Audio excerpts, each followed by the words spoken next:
Hello friends, welcome to the world of learning of political science. Today, we are going to engage with our +1 political science course. What is political science? What are the importance of studying political science? What are the subject matter as a discipline political science deals with? We all know that we are social animal. As Aristotle said, we are social animal by nature. Man cannot live alone. He has to satisfy some basic needs in order to survive. Man cannot break the shackles of mutual dependence. Society, love, friendship bestowed upon man by nature itself. Society is made up of different individuals. Each possess different likes and dislikes. There comes agreements and disagreements. Political science, as a sub-discipline of social science, deals with all these agreements and disagreements. Political science is a study of state and government. It is a study of people. It is a study of the relationship between state and people, the government and people. Political science is a study of power. It is a study of authority, how the state, how the government exercise its authority over its people, over its subjects. So the study of political science open up a new world before you to understand our society, the socio-political realities more thoroughly. So ഇന്ന് നമ്മളിവിടെ പഠിക്കാൻ പോകുന്നത് political science എന്ന സബ്ജക്റ്റാണ്, +1 political science എന്ന സബ്ജക്റ്റാണ്. അപ്പോൾ എന്താണ് പൊളിറ്റിക്കൽ സയൻസ്, അല്ലെങ്കിൽ പൊളിറ്റിക്കൽ സയൻസിൽ നമ്മൾ പഠിക്കുന്നത് എന്തൊക്കെയാണ്, പൊളിറ്റിക്കൽ സയൻസിൻ്റെ സബ്ജക്റ്റ് മാറ്റർ എന്തൊക്കെയാണ്, ഇതൊക്കെയാണ് നമ്മൾ ആദ്യം മനസ്സിലാക്കേണ്ടത്. അപ്പോൾ നമ്മളെല്ലാം ഒരു സോഷ്യൽ ആനിമലാണ്, ഒരു സാമൂഹ്യ ജീവിയാണ്. ഓരോ വ്യക്തികൾക്കും അവരുടേതായ താല്പര്യങ്ങളും അവരുടേതായ ഇഷ്ടങ്ങളും അവരുടേതായ പൊളിറ്റിക്കൽ ഐഡിയോളജീസും അവരുടേതായ മതവിശ്വാസങ്ങളും എല്ലാം ഉണ്ട്. ഓരോരുത്തരും വ്യത്യസ്തരാണ്. പക്ഷേ ഈ വ്യത്യസ്തതയിൽ നിന്നൊക്കെ എല്ലാവരും ഒരുമിച്ച് ജീവിക്കണം. അതിനിടയിൽ ഒരുപാട് ജനങ്ങൾക്കിടയിൽ ഒരുപാട് കോൺഫ്ലിക്ട്സുകൾ ഉണ്ടാവും, ഒരു കോൺഫ്ലിക്ട്സ് ഓഫ് ഇൻട്രസ്റ്റ് ഉണ്ടാവും. അപ്പോൾ ഇതിനൊക്കെ എങ്ങനെ റിസോൾവ് ചെയ്യുന്നു? സ്റ്റേറ്റ് അല്ലെങ്കിൽ ജനങ്ങൾ ആൻഡ് സ്റ്റേറ്റും തമ്മിലുള്ള ബന്ധങ്ങൾ എന്തൊക്കെയാണ്? എന്താണ് സ്റ്റേറ്റ്, സ്റ്റേറ്റിൻ്റെ അതോറിറ്റി എന്താണ്, ഗവൺമെൻറ്റിൻ്റെ അതോറിറ്റി എന്താണ്? ഇതിനെക്കുറിച്ചൊക്കെയുള്ള ഒരു പഠനമാണ് പൊളിറ്റിക്കൽ സയൻസ് എന്ന discipline. In our +1 course we have 2 books. One is Indian Constitution at Work. Today we are going to engage with the book Indian Constitution at Work. You may have heard about Indian Constitution or you may have studied it in your previous classes, but this book takes you into something different from what you have already learned. So let us move on to our first chapter, that is Constitution, Why and How. Constitution, Why and How.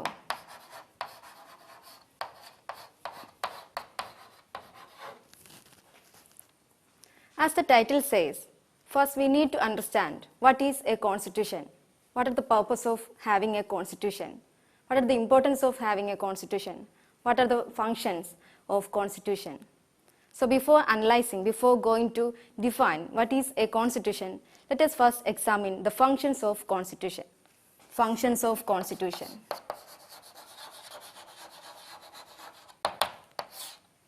ഇപ്പോൾ നമ്മൾ എന്താണ് ഭരണഘടനയുടെ functions എന്നുള്ളതാണ് first നോക്കാൻ പോകുന്നത്. എന്നാൽ മാത്രമേ നമുക്ക് എന്താണ് ഭരണഘടന എന്ന് ഡിഫൈൻ ചെയ്യാൻ പറ്റൂ.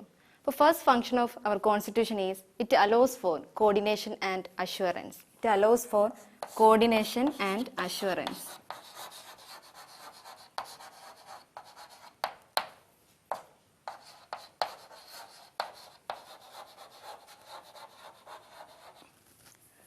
ഭരണഘടന ജനങ്ങൾക്കിടയിൽ ഏകോപനം ക്രിയേറ്റ് ചെയ്യുന്നു എന്നുള്ളതാണ്, അല്ലെങ്കിൽ ജനങ്ങൾക്കിടയിൽ ഒരു യൂണിറ്റ് ക്രിയേറ്റ് ചെയ്യുന്നു. നിങ്ങളൊന്ന് ഇമാജിൻ ചെയ്യുക, നിങ്ങളുടെ ഒരു സ്കൂൾ അല്ലെങ്കിൽ നിങ്ങളുടെ ഒരു ക്ലാസ് റൂം എന്തെങ്കിലും ഒരു ഫംഗ്ഷൻ കണ്ടക്ട് ചെയ്യാൻ പോവുകയാണ്. അപ്പം ആ ഫംഗ്ഷനെ കുറിച്ച് ഓരോ ക്ലാസ്സിനും വ്യത്യസ്തമായിട്ടുള്ള താല്പര്യങ്ങളായിരിക്കും ഉണ്ടാവുക, അവരുടെ അഭിപ്രായങ്ങൾ ഡിഫറെൻ്റ് ആയിരിക്കും. പക്ഷെ നിങ്ങൾക്ക് ആ പ്രോഗ്രാം കണ്ടക്ട് ചെയ്യണം അല്ലേ? അപ്പോൾ എങ്ങനെയാണ് ആ ഒരു നിങ്ങളെല്ലാവരും ഏകോപനത്തിലേക്ക് എത്തുക, അല്ലെങ്കിൽ ഒരു മ്യൂച്വൽ അണ്ടർസ്റ്റാൻഡിങ്ങിലേക്ക് എത്തുന്നത്? ഇതേപോലെ തന്നെയാണ് ഒരു സൊസൈറ്റി എന്ന് പറയുന്നത്. Society is consist of different individuals. Each possesses his own likes and dislikes. They have different in various ways. They have different religious allegiance. They have different cultures. They have different traditions, customs. They speak different languages and all. But for all their diversity, they have to live together. They have to live together peacefully. So what will enable the people to live together peacefully? There comes the first function of our constitution, The people have to agree upon some certain basic rules, some certain basic principles in order to live together happily. So the Constitution allows for such coordination. Constitution allows for such unity. അപ്പോൾ ഇത്രയും വ്യത്യസ്തതകൾക്കിടയിൽ ഇത്രയും വ്യത്യസ്തമായിട്ടുള്ള താല്പര്യങ്ങളും വ്യത്യസ്തമായിട്ടുള്ള religious അലീജിയൻസും വ്യത്യസ്തമായിട്ടുള്ള ഭാഷകളും വ്യത്യസ്തമായിട്ടുള്ള കൾച്ചറും എല്ലാം ഫോളോ ചെയ്യുന്ന ജനങ്ങൾക്കിടയിൽ ഒരു യൂണിറ്റി ഉണ്ടാവണം. എന്നാൽ മാത്രം ആ ഒരു സൊസൈറ്റി ഹാപ്പിലി അല്ലെങ്കിൽ ഒരു പീസ്ഫുള്ളി ജീവിക്കാൻ ജനങ്ങൾക്ക് സാധിക്കും. അപ്പം അത്തരം ഒരു വ്യത്യസ്തതകൾക്കിടയിൽ ജനങ്ങൾക്കിടയിൽ ഒരു ബേസിക് പ്രിൻസിപ്പിൾ, ജനങ്ങൾ എല്ലാവരും ഫോളോ ചെയ്യുന്ന ഒരു ബേസിക് പ്രിൻസിപ്പിൾ ഉണ്ടായിരിക്കണം.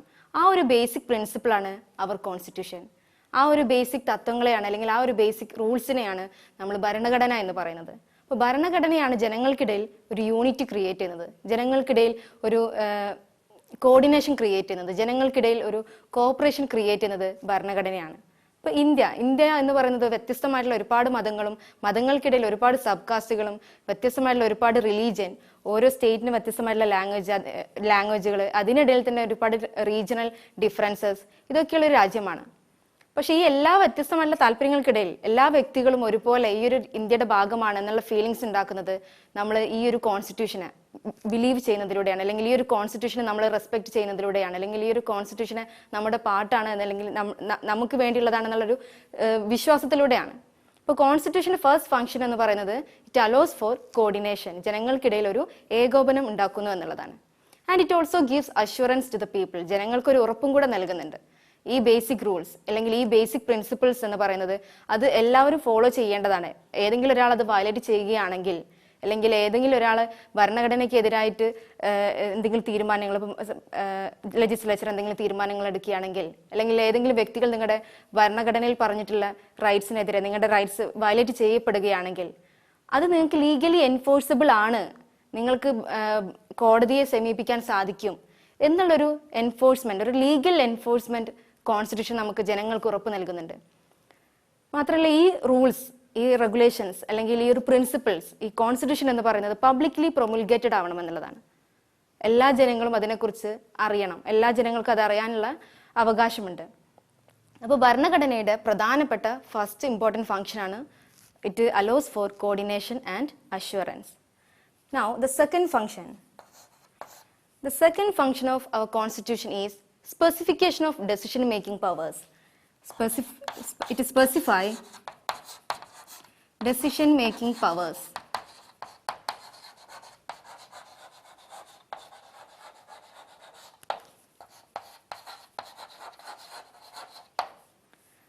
It is the constitution which bestows the authority, who has the authority to make laws, who has the authority to enforce laws, who has the authority to adjudicate these laws. It is the constitution which bestows this authority to legislature, executive and judiciary respectively. So the authority of parliament to make law, to promulgate law derives from our constitution.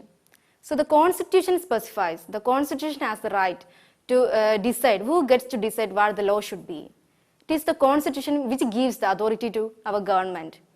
ഭരണഘടനയാണ് നമ്മുടെ സമൂഹത്തിൽ അല്ലെങ്കിൽ നമ്മുടെ രാജ്യത്ത് ആര് നിയമം നിർമ്മിക്കണം അല്ലെങ്കിൽ ആരാണ് നിയമം എൻഫോഴ്സ് ചെയ്യേണ്ടത്, അത് അഡ്ജുഡിക്കേറ്റ് ചെയ്യേണ്ടത് ആരാണ് എന്ന് ഭരണഘടന ക്ലിയർലി ഡിഫൈൻ ചെയ്യുന്നുണ്ട്.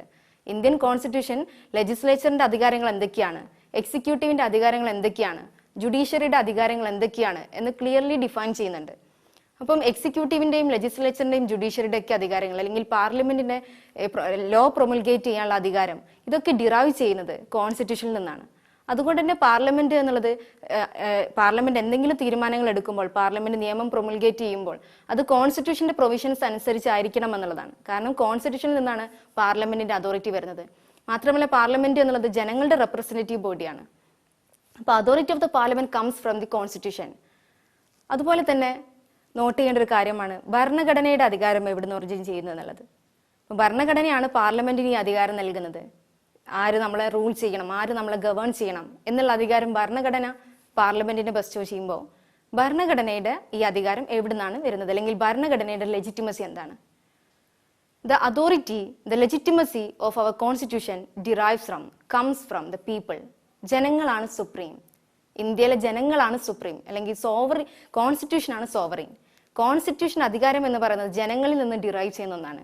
അതുകൊണ്ടാണ് അവർ preamble begins with we the people of India, നമ്മൾ ഇന്ത്യക്കാർ എന്ന് പറഞ്ഞിട്ടാണ് നമ്മുടെ പ്രിയാമ്പിൾ കോൺസ്റ്റിറ്റ്യൂഷൻ്റെ ആമുഖം തുടങ്ങുന്നത്. അപ്പോൾ കോൺസ്റ്റിറ്റ്യൂഷൻ എന്ന് പറയുന്നത് ജനങ്ങളുടേതാണ്, അല്ലെങ്കിൽ ജനങ്ങളിൽ നിന്നാണ് കോൺസ്റ്റിറ്റ്യൂഷൻ്റെ അധികാരം ഡിറൈവ് ചെയ്യുന്നത്. ഇപ്പോൾ കോൺസ്റ്റിറ്റ്യൂഷൻ ആണ് authority. Constitution is the authority. Constitution എന്ന് പറഞ്ഞാൽ ഒരു ബേസിക് പ്രിൻസിപ്പിൾസ് മാത്രമല്ല, കോൺസ്റ്റിറ്റ്യൂഷൻ ഇസ് ദ അതോറിറ്റി. അതൊരു അതോറിറ്റി കൂടെയാണ്. It is the authority who specifies, അവരാണ് സ്പെസിഫൈ ചെയ്യുന്നത്, അല്ലെങ്കിൽ constitution specifies the law making powers, അല്ലെങ്കിൽ ആർക്കാണ് അധികാരം, ലോ മേക്ക് ചെയ്യാനുള്ള അധികാരം ആർക്കാണ് എന്നതിനെക്കുറിച്ച് ക്ലിയർലി സ്പെസിഫൈ ചെയ്യുന്നത് അതോറിറ്റി എന്ന് പറയുന്നത് കോൺസ്റ്റിറ്റ്യൂഷൻ ആണ്. So the second important function of our constitution is that it specifies the decision making powers. തീരുമാനമെടുക്കാനുള്ള അധികാരം ആർക്കാണ് എന്ന് ക്ലിയർലി ഭരണഘടന സ്പെസിഫൈ ചെയ്യുന്നുണ്ട്. Now the third function is that the constitution sets limitation on the powers of government. The third function is that constitution sets limitations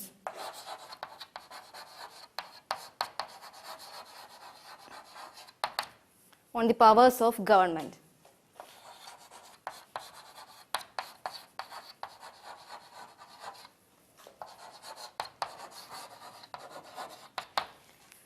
So we have already said that it is the constitution which bestows the authority of lawmaking on parliament.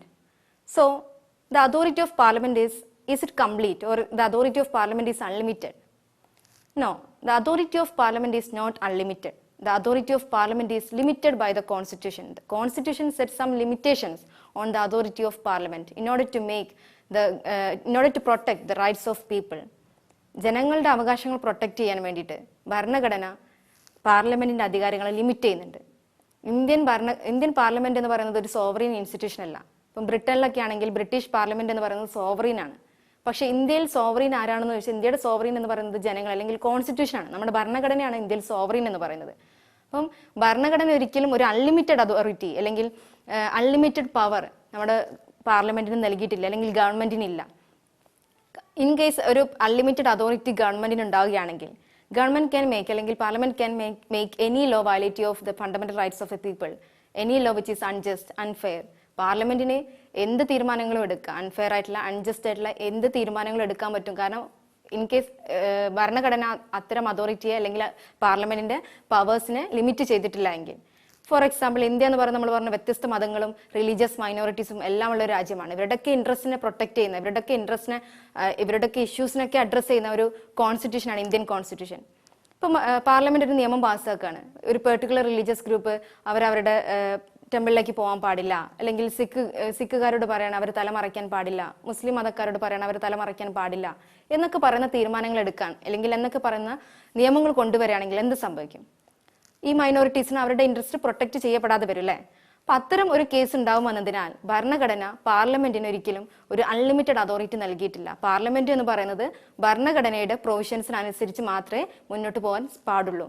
അപ്പൊ അതുകൊണ്ട് തന്നെ ഒരു important ഫംഗ്ഷനാണ് ഭരണഘടനയുടെ. It sets some limitations on the powers of parliament. അപ്പൊ എങ്ങനെയാണ് ഈ limitations ഉണ്ടാക്കുന്നത്? കോൺസ്റ്റിറ്റ്യൂഷനിൽ ഒരുപാട് പ്രൊവിഷൻസ് പറയുന്നുണ്ട്. നമ്മുടെ ഭരണഘടനയിൽ പാർട്ട് 3 ഫണ്ടമെന്റൽ റൈറ്റ്സ് എന്ന് പറയുന്നൊരു പ്രൊവിഷൻ ഉണ്ട്. ഫണ്ടമെന്റൽ റൈറ്റ്സ്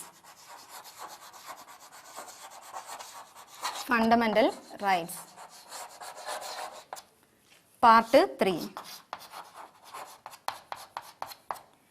ഫണ്ടമെന്റൽ റൈറ്റ്സിൽ ഭരണഘടന 6ഓളം റൈറ്റ്സിനെ കുറിച്ച് സംസാരിക്കുന്നുണ്ട്, അല്ലെങ്കിൽ 6ഓളം റൈറ്റ്സിനെ എക്സ്പ്ലെയിൻ ചെയ്യുന്നുണ്ട് ജനങ്ങൾക്ക് വേണ്ടി, അല്ലെങ്കിൽ ഇന്ത്യൻ സിറ്റിസൺസിന് വേണ്ടി. Right to freedom, right to equality, right to choose our religion, ഏത് റിലീജിയനാണ് എന്നത് ഏത് റിലീജിയൻ പ്രൊഫസ് ചെയ്യാനും വിശ്വസിക്കാനും അത് പ്രൊപ്പഗേറ്റ് ചെയ്യാനുള്ള അധികാരം. നമുക്ക് റൈറ്റ് ടു സ്പീച്ച്, സംസാരിക്കാനുള്ള അധികാരം. റൈറ്റ് ടു ഫ്രീ എക്സ്പ്രഷൻ, നമ്മുടെ ഒപ്പീനിയൻസ്, നമ്മുടെ ബിലീഫ്സ് എക്സ്പ്രസ് ചെയ്യാനുള്ള അധികാരം. Right to association, right to form political പാർട്ടീസും അസോസിയേഷൻസ്, ക്ലബ്ബ്, ട്രേഡ് യൂണിയൻസ്, ഇതൊക്കെ ക്രിയേറ്റ് ചെയ്യാൻ അല്ലെങ്കിൽ ഉണ്ടാക്കാനുള്ള അധികാരം. അങ്ങനെയുള്ള ഒരുപാട് അവകാശങ്ങളെ കുറിച്ച് ഭരണഘടന പറയുന്നുണ്ട്.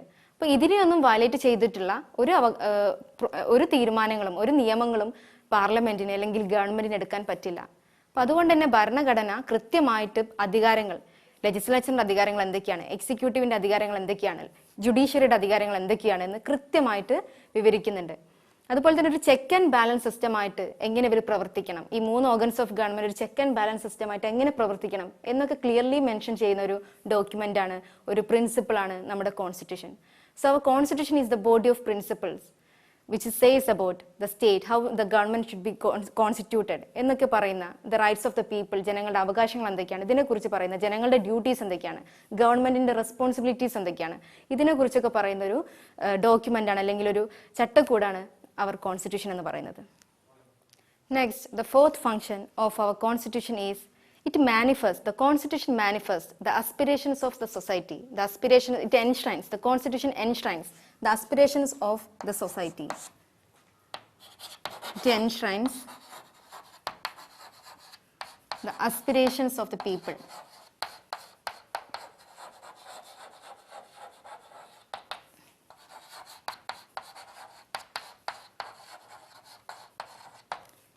Constitution is the manifestation of the aspirations, the interests, the goals of our society, the people. Constitution ആണ് ജനങ്ങളുടെ അല്ലെങ്കിൽ സൊസൈറ്റിയുടെ അഭിലാഷങ്ങൾ എന്താണ്, അതാണ് ഭരണഘടന മാനിഫെസ്റ്റ് ചെയ്യുന്നത്. എന്തായിരിക്കണം നമ്മുടെ സൊസൈറ്റി, അല്ലെങ്കിൽ ജനങ്ങളുടെ അവകാശങ്ങൾ, എന്തൊക്കെ അവകാശങ്ങളാണ് ജനങ്ങൾക്ക് വേണ്ടത്, ജനങ്ങളുടെ ഇഷ്യൂസ് എന്തൊക്കെയാണ്, ഇതിനെക്കുറിച്ചൊക്കെ അഡ്രസ്സ് ചെയ്യുന്ന ഒരു ഡോക്യുമെന്റ്, ഇതിനെക്കുറിച്ചൊക്കെ അഡ്രസ്സ് ചെയ്യുന്ന ഒരു പ്രിൻസിപ്പിൾസ്, പ്രൊവിഷൻസ്, ഇതാണ് ഭരണഘടന എന്ന് പറയുന്നത്. ഇപ്പം നമ്മുടെ കോൺസ്റ്റിറ്റ്യൂഷൻ മേക്കേഴ്സ് ആ ഒരു കോൺസ്റ്റിറ്റ്യൂഷൻ ക്രിയേറ്റ് ചെയ്യുന്ന സമയത്ത് അല്ലെങ്കിൽ കോൺസ്റ്റിറ്റ്യൂഷൻ മേക്ക് ചെയ്യുന്ന സമയത്ത് അവർ മുന്നോട്ട് വെച്ച ആ ഒരു സൊസൈറ്റിയുടെ അഭിലാഷങ്ങളുണ്ട്. ഇന്ത്യ എന്ന് പറയുന്നത് ഒരു ഡെമോക്രാറ്റിക് രാജ്യമായിരിക്കണം, ഇന്ത്യ എന്ന് പറയുന്നത് ഒരു സോഷ്യലിസ്റ്റ് രാജ്യമായിരിക്കണം, ഇന്ത്യ എന്ന് പറയുന്നത് ഒരു സോവറിൻ രാജ്യമായിരിക്കണം, അല്ലെങ്കിൽ ഒരു റിപ്പബ്ലിക്കൻ രാജ്യമായിരിക്കണം, ജനങ്ങൾക്ക് ജസ്റ്റിസ് വേണം, സോഷ്യോ എക്കണോമിക് പൊളിറ്റിക്കൽ ജസ്റ്റിസ് വേണം, അവർക്ക് ഇക്വാളിറ്റി വേണം, equality of opportunity, equality of status, ജനങ്ങൾക്ക് ഇക്വാളിറ്റി ഓഫ് അവസരങ്ങൾ, തുല്യ അവസരങ്ങൾ വേണം, എല്ലാ തരത്തിലുള്ള റിലീജിയസ് അവകാശങ്ങൾ വേണം. ഇതിനൊക്കെ കുറിച്ച് പറയുന്ന സൊസൈറ്റിയുടെ അഭിലാഷങ്ങൾ എന്തൊക്കെയായിരുന്നോ അത് ക്ലിയർലി എക്സ്പ്രസ് ചെയ്തിട്ടുള്ള അതിൻ്റെ ഒരു മാനിഫെസ്റ്റേഷനാണ് നമ്മുടെ ഭരണഘടന എന്ന് പറയാൻ പറ്റും. അതുകൊണ്ടാണ് പ്രിയാമ്പിൾ, നമ്മുടെ കോൺസ്റ്റിറ്റ്യൂഷൻ്റെ ആമുഖത്തിലായി പറയുന്നത് ഇന്ത്യ എന്ന് പറയുന്ന രാജ്യത്തെ ഒരു ഡെമോക്രാറ്റിക്, സോഷ്യലിസ്റ്റ്, ഒരു സെക്യുലർ, സോവറിൻ രാജ്യമാക്കി മാറ്റുക. And to ensure its people the justice, socio political economic justice, equality of opportunity and status, fraternity. അപ്പോൾ ഇത്തരത്തിലുള്ള freedom of right to free speech and expression, political ideology, ഏത് political ideology വിശ്വസിക്കാനും അത് free ആയിട്ട് express ചെയ്യാനുള്ള അധികാരം. അപ്പോൾ ഇത്തരത്തിലുള്ളൊരു കോൺസ്റ്റിറ്റ്യൂഷനാണ് നമ്മുടെ ഭരണഘടന മുന്നോട്ട് വയ്ക്കുന്നത്. ഇത്തരത്തിലുള്ളൊരു പ്രൊവിഷനാണ് നമ്മുടെ ഭരണഘടന മുന്നോട്ട് വയ്ക്കുന്നത്. മാത്രമല്ല, the innovative future about our constitution is that the provision called DPSP, Directive Principles of State Policy, which we borrowed from Irish Constitution. Directive Principles of State Policy എന്ന് പറയുന്ന പാർട്ട് 4 ഭരണഘടനയുടെ പാർട്ട് 4 ഒരു പ്രൊവിഷൻ ഉണ്ട്. It gives directives to the government to do some positive things, to do some positive measures for the welfare of the people, socio-economic, political welfare of the people. ജനങ്ങളുടെ ക്ഷേമത്തിന് വേണ്ടിയിട്ട് ഗവൺമെന്റിനോട് ചെയ്യാൻ പറയുന്ന ഒരുപാട് ഡയറക്റ്റീവ്സ് ആണ് ഈ directive principles of state policy എന്ന് പറയുന്നത്. ഇപ്പോൾ പാർട്ട് 4 ഒരുപാട് ആർട്ടിക്കിൾസ് ഭരണഘടന മുന്നോട്ട് വയ്ക്കുന്നുണ്ട്. സ്റ്റേറ്റ് എന്തൊക്കെയാണ് ചെയ്യേണ്ടത്, ജനങ്ങൾക്ക് വേണ്ടി ഗവൺമെന്റ് ചെയ്യേണ്ടത് എന്തൊക്കെയാണ്, ഗവൺമെന്റിന്റെ ഡ്യൂട്ടീസ് എന്തൊക്കെയാണ്. ഇപ്പോൾ ഫണ്ടമെന്റൽ റൈറ്റ് എന്ന് പറയുമ്പോൾ ഭരണഘടനയുടെ ലെജിസ്ലേച്ചറിന്റെ അല്ലെങ്കിൽ പാർലമെന്റിന്റെ അധികാരങ്ങളെ ലിമിറ്റ് ചെയ്യുക മാത്രമല്ല കോൺസ്റ്റിറ്റ്യൂഷൻ ചെയ്തിരിക്കുന്നത്. പാർലമെന്റിന് സ്പേസ് കൊടുക്കുന്നുണ്ട്, അല്ലെങ്കിൽ ഗവൺമെന്റിന് ഒരു സ്പേസ് കൊടുക്കുന്നുണ്ട് ജനങ്ങൾക്ക് വേണ്ടി ചെയ്യേണ്ട കാര്യങ്ങളെക്കുറിച്ച്, അല്ലെങ്കിൽ ജനങ്ങളുടെ ഇഷ്യൂസ് എന്തൊക്കെയാണോ അതിനു വേണ്ടി ചെയ്യേണ്ട കാര്യങ്ങളെക്കുറിച്ച് ഭരണഘടന ക്ലിയർലി ഡയറക്റ്റീവ്സ് കൊടുക്കുന്നുണ്ട്. അപ്പോൾ അതാണ് ഇന്ത്യൻ കോൺസ്റ്റിറ്റ്യൂഷന്റെ ഏറ്റവും ഇന്നോവേറ്റീവ് ആയിട്ടുള്ള ഒരു ഫീച്ചർ എന്ന് പറയുന്നത്. DPSPയിൽ നമ്മുടെ കോൺസ്റ്റിറ്റ്യൂഷൻ പറയുന്നത് വെച്ചാൽ പഞ്ചായത്ത് രാജ് കൊണ്ടുവരിക, അല്ലെങ്കിൽ പഞ്ചായത്ത് രാജ് എസ്റ്റാബ്ലിഷ് ചെയ്യുക. അതായത് ഭരണം അല്ലെങ്കിൽ പവർ എന്ന് പറയുന്നതിനെ ഡീസെൻട്രലൈസ് ചെയ്യുക. പവർ എന്ന് പറയുന്നത് സെൻട്രലൈസ് ചെയ്യാനുള്ളതല്ല, ഒരു സെൻട്രൽ ഗവൺമെന്റിൽ മാത്രം ഒതുങ്ങേണ്ട ഒന്നല്ല. പവർ എന്ന് പറയുന്നത് താഴെ തട്ടിലുള്ള ആളുകളെയും കൂടെ അതിൽ ഉൾപ്പെടുത്തുക എന്നുള്ളതാണ്. അപ്പം അതുകൊണ്ട് തന്നെ ഒരു പഞ്ചായത്ത് രാജ് സിസ്റ്റം കൊണ്ടുവരിക, ഒരു വില്ലേജ് പഞ്ചായത്ത് ക്രിയേറ്റ് ചെയ്യുക. ജനങ്ങളുടെ ഗവൺമെന്റ് ആണ്, അല്ലെങ്കിൽ ഗവൺമെന്റ് എന്ന് പറയുന്നത് ജനങ്ങളുടേതാണ്, ജനങ്ങൾക്ക് അവകാശമുണ്ട്, അല്ലെങ്കിൽ ജനങ്ങൾക്ക് അവിടെ സ്പേസ് ഉണ്ട്. എന്തായിരിക്കണം നമ്മളെ സംബന്ധിച്ച് നിയമങ്ങൾ എന്തായിരിക്കണം, അപ്പൊ അതിനെ കുറിച്ചൊക്കെ പറയുന്ന ഒരു പ്രൊവിഷൻസ് നമ്മുടെ കോൺസ്റ്റിറ്റ്യൂഷൻ മുന്നോട്ട് വയ്ക്കുന്നുണ്ട്. അപ്പൊ അതാണ് ഭരണഘടനയുടെ 4ാമത്തെ ഫ്യൂച്ചർ എന്ന് പറയുന്നത്. ഇറ്റ് എൻഷ്രൈൻസ് അല്ലെങ്കിൽ it manifest the aspirations and the goals of our society അല്ലെങ്കിൽ പീപ്പിൾ എന്നുള്ളത്. And the last and 5th function of our constitution is it expresses the political moral identity to the people. It gives the identity to the people. It gives identity to the people.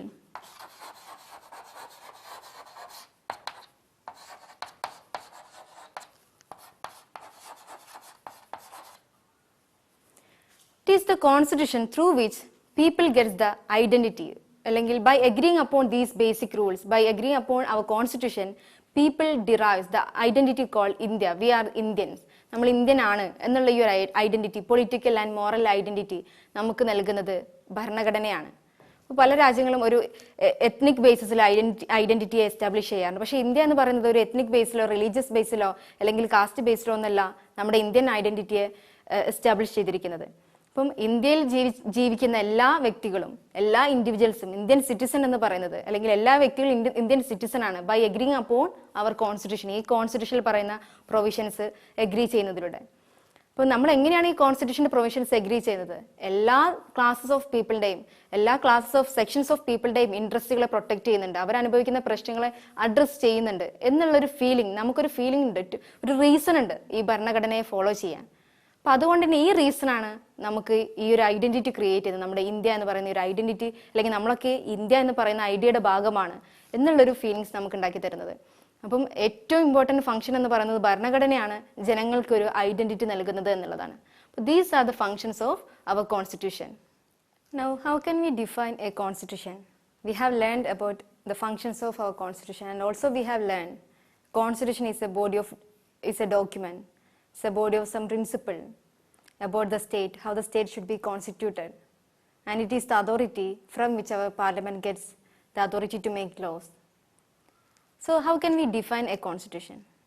A constitution is a document, a compact document comprises a number of articles. Constitution എന്ന് പറയുന്നത് ഒരു document ആണ്, ഒരുപാട് ആർട്ടിക്കിൾസും provisions ഒക്കെ ഉൾക്കൊള്ളുന്ന ഒരു document ആണ്. A constitution is a compact document comprises a number of articles about the state, how the state should be constituted, what are the norms the state should follow.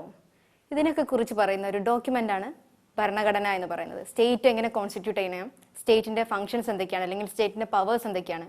നമ്മൾ already 4-5 functions പഠിച്ചു. അപ്പോൾ state എന്താണ്, സ്റ്റേറ്റിന്റെ functions എന്തൊക്കെയാണ്, സ്റ്റേറ്റിന്റെ responsibility എന്തൊക്കെയാണ്, ജനങ്ങളുടെ അവകാശങ്ങൾ എന്തൊക്കെയാണ്, ഇതിനെക്കുറിച്ചൊക്കെ സംസാരിക്കുന്ന, ഇതിനെക്കുറിച്ചൊക്കെ പ്രതിപാദിക്കുന്ന ഒരു ഡോക്യുമെന്റ് ആണ് ഭരണഘടന. There are 2 types of constitution, written and unwritten. The Indian constitution, American constitution, Japanese constitution are examples of written constitution. But there are also unwritten constitution, like the constitution of British, the constitution of Britain, constitution of England. ഭരണഘടന എന്ന് പറയുന്നത് 2 തരത്തിലുണ്ട്. ഒന്ന് written ആവാം, മറ്റത് unwritten ആവാം, ലിഖിതവും അലിഖിതവും. ഇപ്പോൾ Indian constitution ഒക്കെ ഒരു റിട്ടൺ ഡോക്യുമെന്റിന് അല്ലെങ്കിൽ ഒരു റിട്ടൺ കോൺസ്റ്റിറ്റ്യൂഷൻ്റെ ഒരു ഉദാഹരണമാണ്. ഇൻ ഇന്ത്യ നമുക്കൊരു സിംഗിൾ റിട്ടൺ ഡോക്യുമെന്റ് ഉണ്ട്. ഇന്ത്യൻ കോൺസ്റ്റിറ്റ്യൂഷൻ എന്ന് പറയുന്ന ഒരു സിംഗിൾ റിട്ടൺ ഡോക്യുമെന്റ് ഉണ്ട്. പക്ഷേ ബ്രിട്ടൻ പോലുള്ള രാജ്യങ്ങൾ, ബ്രിട്ടനിലെ കോൺസ്റ്റിറ്റ്യൂഷൻ എന്ന് പറയുന്നത് അവരുടെ ഭരണഘടനയുടെ മെജോറിറ്റി പാർട്ട് അല്ലെങ്കിൽ മോസ്റ്റ് ഓഫ് ദി പാർട്ട് എന്ന് പറയുന്നത് അൺറിട്ടൺ ആണ്, എഴുതപ്പെട്ടിട്ടില്ല. The most of the parts of British constitution are unwritten in nature. അവർ കാലാകാലങ്ങളായിട്ട് ഫോളോ ചെയ്യുന്ന അവരുടെ ട്രഡീഷൻസും അവരുടെ കസ്റ്റംസും വാല്യൂസ് ഉണ്ട്. അതൊക്കെ അവരുടെ കോൺസ്റ്റിറ്റ്യൂഷൻ്റെ ഭാഗങ്ങളാണ്. അതൊന്നും അവർ എഴുതപ്പെട്ടിട്ടില്ല. അപ്പോൾ അത്തരത്തിലുള്ള ഭരണഘടനയുണ്ട്. അപ്പോൾ 2 തരത്തിൽ കോൺസ്റ്റിറ്റ്യൂഷൻ ഉണ്ട്, റിട്ടൺ ആൻഡ് അൺറിട്ടൺ. ഇപ്പോൾ ഇന്ത്യൻ കോൺസ്റ്റിറ്റ്യൂഷൻ ആയിക്കോട്ടെ, ഇന്ത്യൻ കോൺസ്റ്റിറ്റ്യൂഷൻ എന്ന് പറയുന്ന ലോകത്തിലെ ഏറ്റവും വലിയ എഴുതപ്പെട്ട ഭരണഘടന എന്നുള്ളതാണ്. ഇപ്പം അമേരിക്കൻ കോൺസ്റ്റിറ്റ്യൂഷൻ അല്ലെങ്കിൽ സൗത്ത് ആഫ്രിക്കൻ കോൺസ്റ്റിറ്റ്യൂഷൻ, പാകിസ്ഥാൻ്റെ കോൺസ്റ്റിറ്റ്യൂഷൻ, ഇതൊക്കെ എന്ന് പറയുന്നത് റിട്ടൺ കോൺസ്റ്റിറ്റ്യൂഷന് ഉദാഹരണങ്ങളാണ്. അൺറിട്ടൺ കോൺസ്റ്റിറ്റ്യൂഷൻ ഉദാഹരണമാണ് British constitution. Now let us move on to next session, that is the effectiveness, the factors which makes the constitution effective. Now how can we define a constitution? We have so far examined the functions of our constitution. Now how can we define a constitution? We have already learned that constitution is a body of principle. Constitution is a set of principles according which the state is constituted.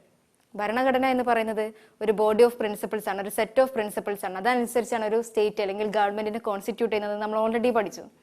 And it is A authority. ഭരണഘടന എന്ന് പറയുന്നത് ഒരു authority ആണെന്ന് നമ്മൾ already discuss ചെയ്തു. Then how can we define a constitution? Constitution നമുക്ക് എങ്ങനെ define ചെയ്യാം?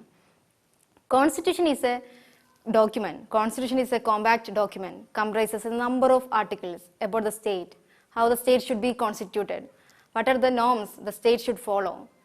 ഭരണഘടന എന്ന് പറയുന്നത് ഒരു ഡോക്യുമെന്റ് ആണ്, ഒരു കോമ്പാക്ട് ഡോക്യുമെന്റ് ആണ്. അതിൽ ഒരുപാട് പ്രൊവിഷൻസ് ഉണ്ട്, ഒരുപാട് ആർട്ടിക്കിൾസ് ഉണ്ട്. എങ്ങനെയാണ് സ്റ്റേറ്റ് കോൺസ്റ്റിറ്റ്യൂട്ട് ചെയ്യേണ്ടത്, സ്റ്റേറ്റ് എന്തൊക്കെ നോംസ് അല്ലെങ്കിൽ സ്റ്റേറ്റ് എന്തൊക്കെ വാല്യൂസ് ആണ് ഫോളോ ചെയ്യുന്നത്, ജനങ്ങളുടെ അവകാശങ്ങൾ എന്തൊക്കെയാണ്, ജനങ്ങളുടെ അസ്പിറേഷൻസ് എന്തൊക്കെയാണ്, സ്റ്റേറ്റ് എന്തായിരിക്കണം, എങ്ങനെ കോൺസ്റ്റിറ്റ്യൂട്ട് ചെയ്യണം, ജനങ്ങളുടെ അവകാശങ്ങൾ, ജനങ്ങളുടെ ക്വസ്റ്റ്യൻസ്, ജനങ്ങളുടെ ഇഷ്യൂസിനെ അഡ്രസ് ചെയ്യുന്ന ഒരു ഡോക്യുമെന്റ് ആണ് ഭരണഘടന എന്ന് നമുക്ക് ഡിഫൈൻ ചെയ്യാൻ സാധിക്കും. There are two types of constitution. One is written and unwritten. Written and unwritten. എഴുതപ്പെട്ട ഭരണഘടനയും അലിഖിത ഭരണഘടനയും, ലിഖിത ഭരണഘടനയും അലിഖിത ഭരണഘടനയും. There are two types, written and unwritten constitution. Written constitution example ആണ് Indian constitution, American constitution.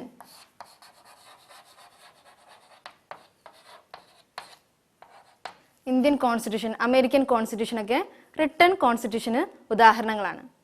Unwritten constitution ഉദാഹരണങ്ങളാണ് British constitution, ബ്രിട്ടന്റെ constitution, ബ്രിട്ടന്റെ constitution. ഇപ്പൊ ഇന്ത്യയിൽ നമുക്കൊരു റിട്ടൺ സിംഗിൾ ഡോക്യുമെന്റ് ഉണ്ട്. ഇന്ത്യൻ കോൺസ്റ്റിറ്റ്യൂഷൻ എന്ന് പറയുന്ന റിട്ടൺ സിംഗിൾ ഡോക്യുമെന്റ് ഉണ്ട്. പക്ഷെ ബ്രിട്ടീഷ് കോൺസ്റ്റിറ്റ്യൂഷൻ എന്ന് പറയുന്നത് അതിന്റെ മോസ്റ്റ് ഓഫ് എലമെന്റ്സ് അല്ലെങ്കിൽ ഭരണഘടനയുടെ മെജോറിറ്റി പാർട്ട് എന്ന് പറയുന്നത് അൺറിട്ടൺ ആണ്, എഴുതപ്പെട്ടിട്ടില്ല. അവർ കാലാകാലങ്ങളായിട്ട് ഫോളോ ചെയ്യുന്ന അവരുടെ ഹിസ്റ്ററിയുടെ അല്ലെങ്കിൽ അവരുടെ കൾച്ചർ, അവരുടെ ട്രഡീഷൻ, അവർ ഫോളോ ചെയ്യുന്ന വാല്യൂസ്, ഇതൊന്നും എഴുതപ്പെടാത്തതാണ്. പക്ഷെ അവരത് ഫോളോ ചെയ്യുന്നുണ്ട്. അപ്പോൾ അത്തരത്തിലുള്ള പ്രൊവിഷൻസ് ആണ് ബ്രിട്ടീഷ് കോൺസ്റ്റിറ്റ്യൂഷൻ അല്ലെങ്കിൽ ബ്രിട്ടന്റെ കോൺസ്റ്റിറ്റ്യൂഷൻ എന്ന് പറയുന്നത്. അപ്പോൾ കോൺസ്റ്റിറ്റ്യൂഷൻ എന്ന് പറയുമ്പോൾ രണ്ട് തരത്തിലുണ്ട്, റിട്ടൺ കോൺസ്റ്റിറ്റ്യൂഷനും അൺറിട്ടൺ കോൺസ്റ്റിറ്റ്യൂഷനും. റിട്ടൺ കോൺസ്റ്റിറ്റ്യൂഷൻ ഉദാഹരണമാണ് ഇന്ത്യൻ്റെ കോൺസ്റ്റിറ്റ്യൂഷൻ, അമേരിക്കയുടെ constitution, Chinese constitution, Japanese constitution ഒക്കെ റിട്ടൺ കോൺസ്റ്റിറ്റ്യൂഷന് ഉദാഹരണമാണ്. അൺറിട്ടൺ കോൺസ്റ്റിറ്റ്യൂഷൻ ഉദാഹരണമാണ് ബ്രിട്ടീഷ് കോൺസ്റ്റിറ്റ്യൂഷൻ, ബ്രിട്ടന്റെ കോൺസ്റ്റിറ്റ്യൂഷൻ.